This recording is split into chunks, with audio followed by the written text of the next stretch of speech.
دو چشمم جای پایت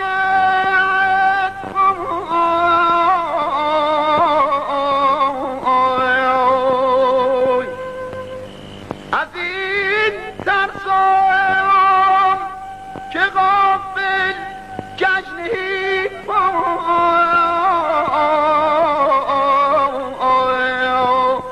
نشینه خار مجگونم به پایت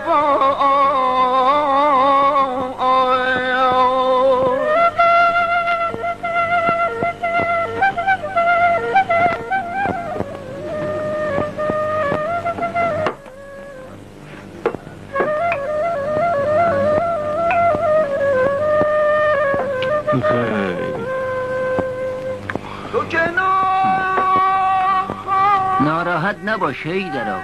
کافه خیلی خلوته، خدا بزرگه، راضیم به رضای خدا. بیا دود کن.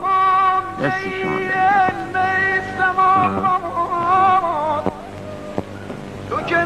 کیه که آواز میخونه؟ چه صدای قشنگی داره.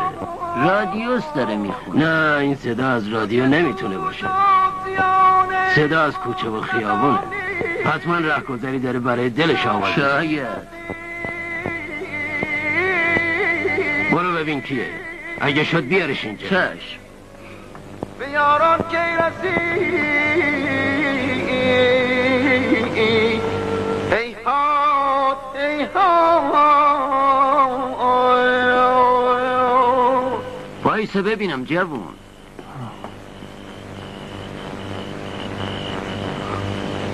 چه صدای قشنگی داری. ممنونم. مثل این که مال تهرون نیست. نه عوضی هم اومدم تهرون کار باشه. کار؟ آره هر کاری باشه. با من بیا، شاید یک کاری برات پیدا کنم. توکل به خدا. بیا.